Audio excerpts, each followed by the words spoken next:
9800X3D 呢，它采用了第2代的 X3D 设计，把顶部的缓存呢移动到了 CCD 的底部，而且呢它还重新调整了大小，面积呢与 CCD 是完全一致了。这样的话呢就不需要像上代一样夹着固定了。缓存移到底部的一大好处就是 CCD 的顶部可以更直接的接触到顶盖，从而呢大幅度的优化了这颗 U 的温度表现。那么经过40款游戏的实际测试，980X3D 它的平均游戏温度相比780X3D 下降了8摄氏度可见这个降温效果是非常显著的。那么在今天的正式开始测试之前呢，我要回答一下上期视频的2个问题。那第一个问题呢是有关于 low 帧的问题。我们都知道 980X3D 它这次的 low 帧提升很大呀。那么经过40款游戏的实际测试， 980X3D 的1% low 平均帧相比 780X3D 提升了 12.9% 左右获得了非常明显的加强。那么问题来了，只所强调的1% low 平均帧，那它到底是个啥东西呢？据不完全统计，绝大多数的评测媒体都使用小飞机来进行一个帧率统计，但是我们都知道小飞机它其实只是一个操控面板，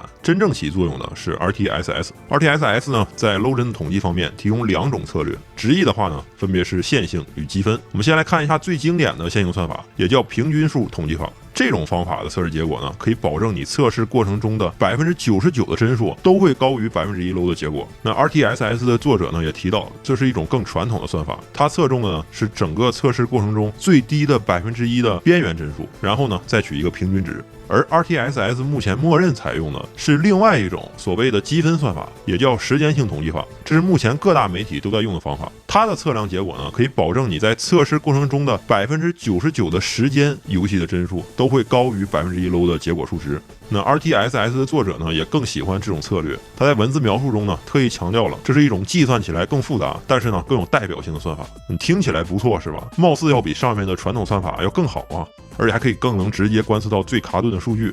一直是有一个观察点，就是我们可以看一下厂商们他们是怎么做的，就像红蓝2家的 CPU PPT 只放 1080p 成绩一样。事实上游戏公司自己写的 benchmark 程序大部分也没有写清楚它是怎么算的，它只写了 1% low， 只有旗杆2这里写的是非常的清楚它就是记录帧率中最低的 1% 的帧数，然后计算一个平均值。那这也就是我提到的线性算法。那么为什么游戏公司的 benchmark 程序不用看起来更好的时间性算法呢？这是因为对于游戏的 benchmark 场景来说呢，时间性算法的局限性与随机性实在是太大了。你想一下，一个 benchmark 大部分的时间都是在1分钟左右，那60秒的 1% 是多少呢？ 0.6秒这么短时间内累积的卡顿，你说句难听的，你测10次的结果都会有比较大的误差。那如果 benchmark 的时间呢，你再稍微短一点，基本上你都可以当成最低帧了呀。而且这种卡顿很可能是游戏引擎优化太烂导致的，跟 CPU 其实也没啥太大关系。所以说呢，游戏公司也是仔细考量过才做出决定的。我个人认为，时间性算法它的优势区间呢，至少要达到10分钟以上才有一定的参考价值。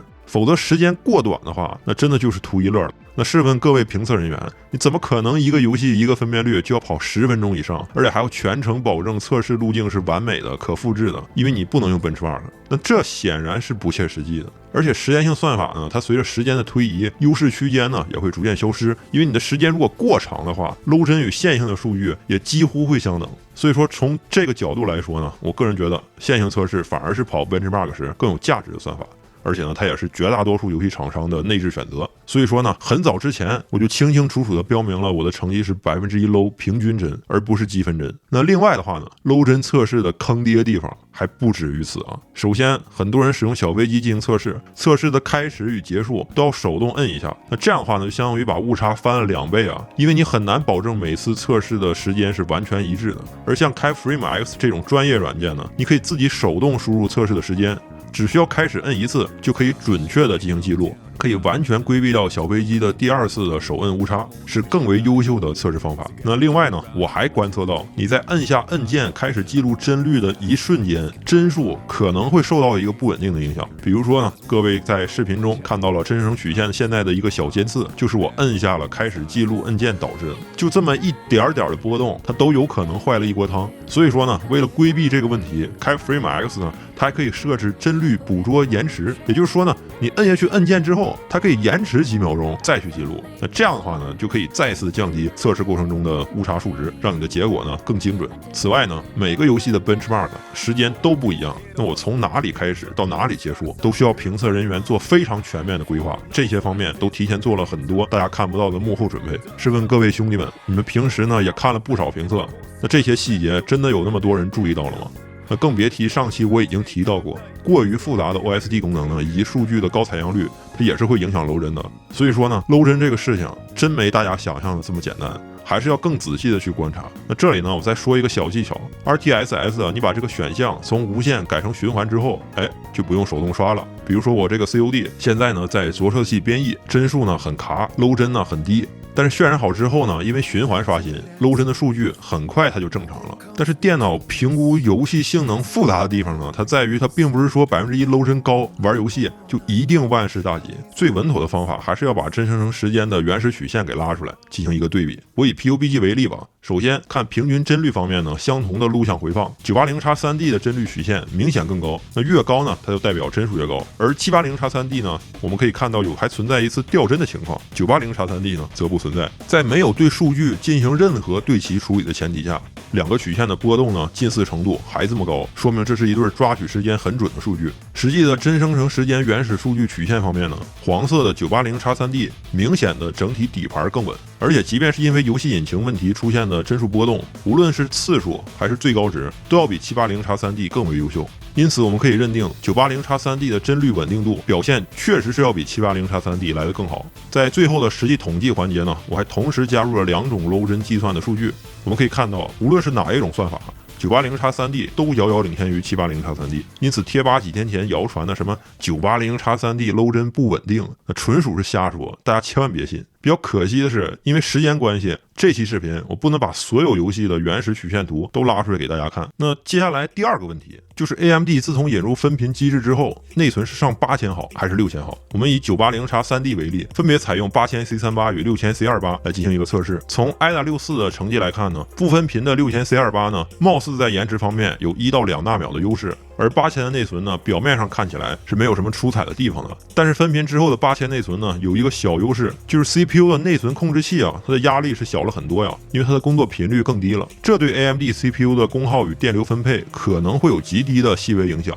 另外一个值得注意的细节呢，是华硕是目前唯一一个在 X870E 上率先为9000系列 CPU LCLK 加速到2100的板厂。这说明华硕经过了大量的研究，已经认可了9000系列 LCLK 2100的稳定性。即便是你用的是 eXPU 6000的内存，它也不会像之前一样傻乎乎的只给你2000了。这对游戏性能来说呢，还会有一个小提升。那我们先来看一下 CS2 吧。8000内存的频率呢，相比6000有非常微小的性能优势啊，这可不是测试误差呀。透过 OSD 呢，你可以看到几乎每秒钟都是8000内存更有优势。而像起点灰烬这种 CPU 压力巨大的游戏，8000的内存的优势会更大一些，这算是差距比较明显的一款游戏了。我们同样拉出这款游戏的真生成时间原始数据图，这里呢，因为它的差异实在是太小了，软件会自动帮你放大，因此呢，它的坐标轴其实不是从0开始的。但是你确实能看到8000的内存，它的真生成时间呢更短，说明我的漏帧测试啊是非常准确的。这些看起来貌似很微弱的优势，对于发烧友玩家来说呢，还是不可忽略的。那么像一部分优化比较垃圾的单机游戏，比如说1.2，8000内存呢，它依旧是要领先于6000一点。那一个游戏可能是误差，几个游戏都这样，那可就真不是巧合了。热门游戏赛博朋克2077，8000的内存呢表现同样出色，相比6000内存呢，还是有蚊子腿级别的提升。不过呢，凡事都有例外，在人间地狱这款游戏中呢，6000的频率就反过来比8000更好。不过呢，这也是为数不多的一个特例了。我做了大量的测试，最常见的情况还是极限竞速地平线5这种游戏，两种内存的差异呢，几乎是可以忽略不计的。因此呢，总的来说，现阶段下的 AMD 处理器分频8000还是要比同频6000强。可能有些人呢，他沉迷6400不分频，但是呢，那个不能保证绝对的稳定，因此呢，不在讨论之列。不过虽然说呢，8000的性能它更强一点吧，不过为了照顾更多观众手头现有的内存呢，今天 980x3D 我还是拿6000来进行一个测试。那我们先来看一下射击游戏 CS2 吧。980x3D 的表现是一骑绝尘呐，直接领先了在座所有兄弟。如果是再换用8000内存的话，帧数还会更高一点点。而且透过实时 OSD， 我们看到 CPU 的温度确确实实的比上代是低了8摄氏度啊。至于为啥14代我还是坚持使用7200的内存，其实就是因为14代的基本稳定盘就是7200，就这么简单。那 R6 这里呢，14代的表现依旧是最强的。但是时过境迁了 ，low 帧的表现 980x3D 堪称奥数跃迁呢，遥遥领先在场所有处理器。英特尔的祖传首页，今天 AMD 终于是学到手了。COD20呢，780x3D 的表现已经是够残暴了 ，980x3D 则是继续小幅度的提升了帧数表现。至于英特尔阵营，它被拉开的距离就更大了。那前2天呢 ，COD21 黑色行动6也是正式发布了，很多小伙伴都给我发消息说，感觉更吃 CPU 了，我就赶紧加急测试一下。那从结果来看呢，确实是要比 COD20 更吃配置。不过 980x3D 的优势呢就显示出来了，相比 COD20 呢，它的性能提升是更明显的 ，low 帧的表现呢也更稳定。无伪契约呢，970x在平均帧方面依旧是无敌之霸，但是 980x3D 的 low 帧要比 970x 呢来的要更好。所以说呢，对于无伪契约来说，其实这俩优啊，你选哪个都没毛病。而14代呢就比较惨了，被拉下20%多的性能差距。PUBG 呢之前的部分我们已经详细分析了 ，980x3D 的提升非常的显著，而且呢 low 帧也提升明显，这对于很多网游玩家来说呢是再好不过的了。那直接跳转过来的小伙伴呢，有时间最好还是把前面的内容呢再看一看，这里呢就不再赘述了。至于其他处理器呢，都已经被远远的甩在后面，那根本就没有放上去的必要了。英雄联盟 980x3D 的提升呢，主要是来自于频率方面，因此面对到频率最高的 9950x 呢，其实还是差一点。不过 14900K 啊，它这次相当于是被9000系列给全通关了。撸啊撸的天空呢，已经是红色的了。DOTA 2是世界上最吃缓存的游戏 ，980x3D 破天荒的在 TI 60分钟的买活团战给到了惊人的343的平均帧表现，远超了前代的 CPU。不过可能是引擎优化的原因，也有可能是后期买活 BKB 刷新西瓦大招林肯火力全开特效太多了。low 帧的提升呢，其实是没有平均帧那么大，但是也已经足够优秀了。所以说 DOTA 2玩家你还在等什么？现在就给去下单了。最终幻想14 980x3D 的问世彻底治好了 low 帧病啊！之前英特尔在这个游戏里的 low 帧堪称是长期称霸呀，但是现在已经被远远的拉开了。X3D 网游神优这次真的是名不虚传了。同样表现惊喜的还有战争雷霆 980x3D 的表现非常的强势 ，low 帧已经非常接近14代的平均帧了，你就说服不服吧？国产单机优化渣的代表作《逆水寒》，我的天哪 ！980x3D 这次的平均帧提升是真不小啊！虽然说主传的 low 帧还是过不了60，但是我保证这是游戏自己的问题，那优化实在是太烂了，神仙难救啊 ！SC2 是我没想到的，作为 D-9 的单核游戏 ，980x3D 居然可以跟970x平起平坐了，而且呢，它因为缓存更大 ，low 帧的表现呢也更强，星际玩家也是时候更新电脑了。起点灰烬作为 D-12 的代表性游戏，对 CPU 压力很大呀。980x3D 全场最佳，同时呢，它的帧生成曲线也依旧很稳定，对比14代处理器的表现要好得多。之后是 DX11 的银河撕裂者 ，980x3D 表现不俗，这才是一个真正的迭代处理器应该拿出的表现，明显的与前代处理器呢拉开了一个距离。帝国时代4呢，重点的改进是 low 帧方面，直接提升20帧左右。所以说呢，对于 RTS 玩家来说呢，980x3D 它的表现真的是有目共睹。博德之门3呢 ，X3D 继续用外形科技领跑全场。不过 980x3D 这里的 low 帧表现呢有点异常，我反复测了好几遍，因为本次测试中呢只有这款游戏出现了这个情况，所以说呢怀疑可能是游戏还没做好优化，或者是24H2 的系统呢存在 bug。总之啊，它现在的这个表现有点不对劲，我们后续呢再来观察一下。奇坎2曾几何时那可是英特尔的王牌游戏之一啊，不过14代上了防缩 BIOS 之后呢，再加上24H2 对 AMD 的 buff， 此消彼长，令人唏嘘啊。980x3D 这次是直接定死棺材板了，全面战争战锤3是捍卫14代尊严的一战呢。980x3D 是首次在这个游戏中能够击败对手的 AMD 处理器。还好这款游戏是英特尔充值过的，所以说呢 low 帧表现还是 14900K 更强，保留了最后的颜面。育碧公司的纪元1800 980x3D 表示，不是针对谁啊，我是说在座的各位都是弟弟啊，领先 780x3D 25.4% 的性能，实在是太恐怖了。文明6的 AI 规格性能，980x3D 也有着非常长足的进步，凭借着大缓存，性能非常接近频率更高的970x。兵器时代2又名刁民模拟器啊，谁玩谁知道，底下人不让你红温，那算我输啊。980x3D 是继续稳扎稳打，无论是 low 帧还是平均帧，都获得了一个非常可观的性能提升。十字军之王3的帧数测试本来 780x3D 已经是降维打击了，那 980x3D 更是离谱，相比 780x3D 提升 18.7%， 相比 970x 帧数提升接近 76%啊！你再看看这风雨不动安如山一般的真人称曲线， 980x3D 在这款游戏里的帧数强到爆啊！我知道很多人都会说 P 社游戏要看模拟性能，但是我个人觉得十字军之王这游戏它的帧数呢还是挺重要的，因为它不像天际线2后期呢都是卡的要死，模拟速度呢是比拼重点。所以说呢，这俩游戏我用的是不同的测试策略。那城市天际线2呢，不知道是不是因为频率的提升还不够啊 ，980x3D 相比 780x3D 模拟速度没有任何提升。我确信我开启了模拟优先模式，但是呢还是没有区别。反倒是 OSD 里的帧数呢比 780x3D 要高，但是这对于更重视模拟速度的天际线2来说呢，不能算考察指标。我们只能希望后续呢 P 社可以优化 9000x3D 的性能表现。微软模拟飞行呢，时至今日依旧是 CPU 评定最高的游戏。980x3D 呢，它主要的提升点呢是平均帧 ，low 帧呢数据上是没有发生太大的变化的。但是如果那个曲线呢，你认真看，它抖动幅度啊有一个小幅度的改善，实际的表现呢应该会更平稳一些。F122 980x3D 的表现依旧不错，平均帧呢相比前代有 13.8% 的帧率提升，而且神奇的是呢，它的 low 帧也是 13.8%， 有点意思啊，相当于是等比数列了。我还是第一次见到这么整齐的提升数据。尘埃5，因为这款游戏的优化已经是非常好了啊，平均帧其实大家表现都差不太多。980x3D 主要提升的地方呢，还是 low 帧达到了 9.7% 左右。地平线5这里呢，970x 继续稳坐平均帧的头把交椅，但是 980x3D 在 low 帧的表现让人印象深刻。考虑到平均帧其实差距不大，这就意味着 980x3D 在实际游玩的体验可能会更流畅丝滑。接下来呢是极品飞车不坤这款游戏的优化其实是很迷的。你看 780x3D 它的显卡利用率都不高，好在是 980x3D 它的表现明显优于 780x3D， GPU 占用率呢也上来了。所以说呀，等5090这种新显卡出来之后， 980x3D 更能发挥出旗舰卡的价值。人间地狱14代还是一如既往的平均帧领先，但是 low 帧方面呢表现平平。980x3D 它是重点提升了 low 帧的表现，相比14代呢，实时帧生曲线也更平直，意味着帧率的稳定性呢也会更好一些。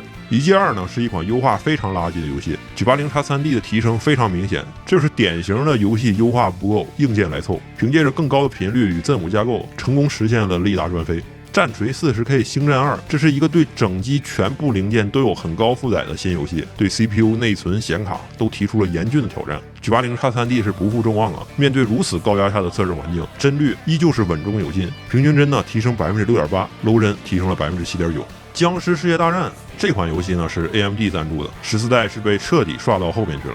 980x3D 呢，它的 low 帧提升是非常明显的，迭代提升达到了 18%， 难怪 AMD 自己说这代 low 帧很强，确实不错。古墓丽影暗影怎么说呢？放在几年前，我肯定是想不到，就一款单机游戏而言 ，CPU 的理论性能居然差距能有这么大。780x3D 已经是吊垂所有了，980x3D 还要继续加码，我的天哪，这表现实在是太狠了。FF16 9950X 呀是终于当上大哥了，表现是全场最佳，这也是单机游戏中难得的对双 CCD 友好的游戏了。我在想，索尼哪天要是搞一个双 CCD 游戏机，整个游戏市场估计都会迎来一大波超多核优化浪潮。可惜这几乎是不太可能的，毕竟索尼实在是太抠了。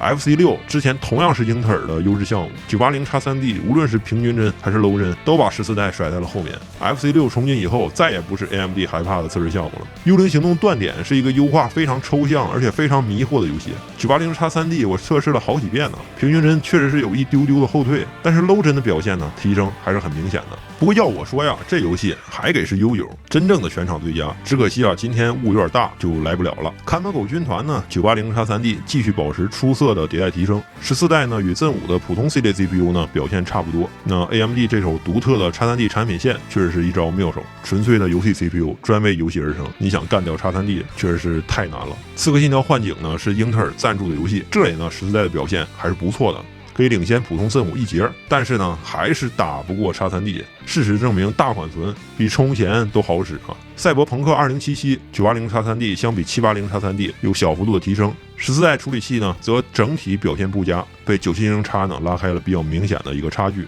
最后的话呢是黑神话悟空。我放这款游戏的目的呢，是它可以观测到在 GPU 绝对瓶颈时 CPU 的游戏待机功耗与温度表现。在这里呢，我们看到 980x3D 它的表现不错，自适应能力呢很强，并没有因为频率变高，就在这种环境下呢就比 780x3D 多做工，反而是温度还明显的低了8摄氏度，风扇的转速呢也有改善。这证明 980x3D 它的低负载游戏能耗比与 780x3D 几乎一致。我们现在可以总结一下游戏性能了。980x3D 呢，平均帧率相比 780x3D 在40款游戏里呢有 9.3% 的提升，比官方说的 8% 还要再高一点。low 帧方面呢，前面已经提到过了，大约是 12.9% 左右的提升。如果是相比 970x 的话，平均帧性能呢可以有 15% 左右的提升。所以说 980x3D 现在是游戏新王，是毫无争议的。CPU 游戏功耗方面呢 ，980x3D 相比 780x3D 平均呢要高10瓦，但是呢依旧要比 970x 更低。980x3D 保证了性能提升的同时呢，功耗控制还在合理范围内，值得肯定。CPU 能耗比方面，我之前就说了，越高端的 CPU 能耗比越吃亏。